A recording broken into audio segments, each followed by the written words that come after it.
we'll use Woozr as an example here, Ryan. I'm looking up at your reel up here. This is a reel of their product. I'm noticing not necessarily seeing it in the context of VR. And so the question I'm curious about from everyone is, in the haptics industry, is VR kind of the tip of the spear, the driver of the industry, or are we seeing more growth and more exciting opportunities in these, adjacent fields like gaming and simulation? I suppose I'll start it.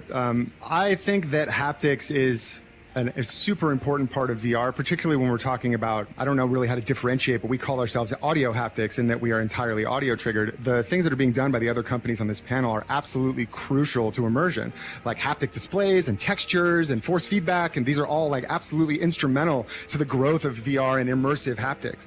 And we'll have something to say about that in the future as well. But also I'm an audio engineer. I've been making music since I was a teenager, and I've been a sound designer. And so I look at this from an audio perspective. And for me, having worked at other audio haptics companies in the past and now with Woozr for over the last 3 years, we believe that it's a way of enhancing the immersion of anything, right? So that's why you're seeing the various videos of our previous products being used in non-VR contexts.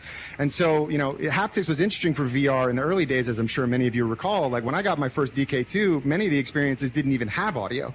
Right? So there's no using haptics if there's nothing going on in the audio spectrum. So now we're seeing AAA quality audio coming from even indie experiences. So it starts to make a lot more sense to have an audio haptic style device integrated in that way because the audio implementation is already there.